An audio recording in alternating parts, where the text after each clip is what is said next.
Dans cette nouvelle vidéo, je vais vous montrer le processus achat avec EBP version 10 dans le cadre de l'entreprise pédagogique Les 1200 vendéennes.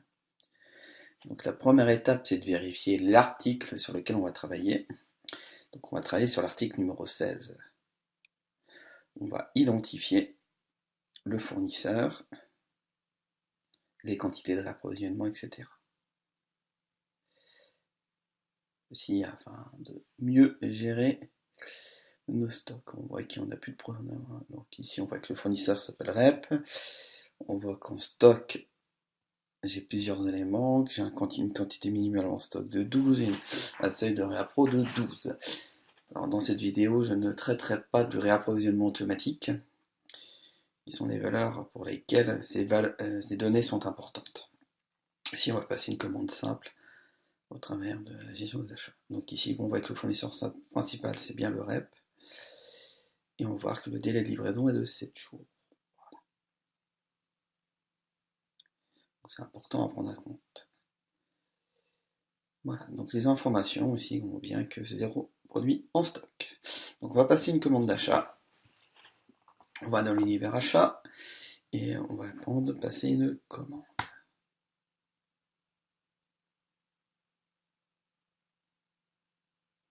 Juste pour vous montrer qu'il y a plusieurs raccourcis pour toujours arriver à la même chose à la fin.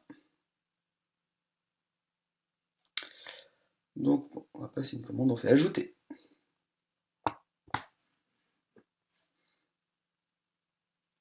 Vous allez saisir la référence de votre fournisseur. Vous remarquerez que la date est, c'est mieux le jour, et bien sûr votre produit. L'article 16, et on va demander 12 en stock. Ça ne peut pas casser mes stocks de réappro. Voilà. Si on a des conditions particulières, on peut indiquer d'autres valeurs. On va choisir le message par défaut de texte. On adresse à tous nos fournisseurs. Merci de traiter rapidement votre commande. Et puis on va indiquer, dans un champ texte libre, la personne qui a réalisé cette commande. Là, l'objectif, c'est de nous permettre de vous identifier. Mettez pas vos initiales, je les mets pour gagner du temps. Ma commande étant faite, ça c'est bien, j'ai bien une date de livraison qui est logique et qui a lieu 7 jours après ma date de facture, de commande. On peut la changer, mais ça sent. Donc je fais enregistrer et ma commande apparaît.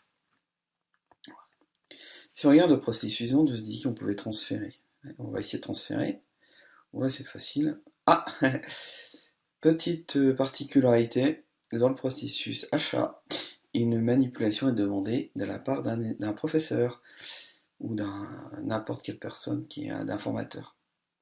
Donc vous ne pourrez pas traiter cette commande sans qu'une intervention manuelle d'un enseignant.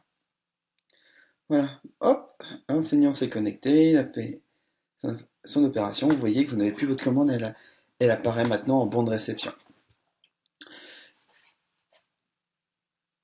Et on va pouvoir passer votre commande en facture. Une fois que vous avez, on considère que vous avez accusé réception de la livraison.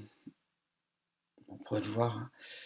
On pourrait même rajouter un message sur le bon de livraison si vous le souhaitez, enfin bon de réception. Ici, c'est juste pour vous montrer les manipulations. Allez, on va voir si on ne peut pas les paramétrer. Voilà, donc on ouvre le document. Et une fois qu'on vérifie qu'il n'y a pas d'erreur, on le valide. Bravo, vous avez fait une facture d'achat sur le PGI. Ce qu'il faut savoir, c'est que dès que le bon de réception est créé, le mouvement en stock est créé. Donc on le vérifiera tout à l'heure. Donc ici se pose la question du règlement ou pas de cette facture. Donc ici on voit que votre document a disparu et on va donc aller dans la partie facturation pour retrouver votre document. On voit qu'il est bien présent. Donc pour le régler, hein, c'est pas très compliqué, on fait clic droit, nouveau règlement, à la date d'échéance de facturation, et on choisit le mode de règlement, un commentaire et c'est bon. Allez, démonstration.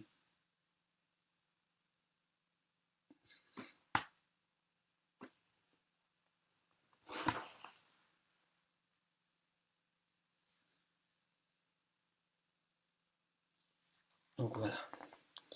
règlement de référence. Normalement, vu que la saisie a été automatisée, vous avez les informations qui sont correctes par défaut. Et on dit merci à l'enseignant qui l'a fait. Voilà. Et on valide en compta pour que ça parte en compta.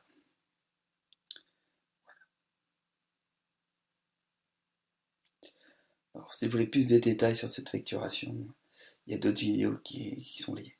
Donc là, je vais juste me connecter à la partie article pour voir que nos produits ont bien été mouvementés en stock. Il s'agit de l'article numéro 16.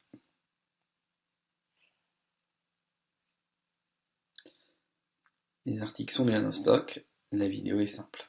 La meilleure, une vidéo plus compliquée, avec justement des retours.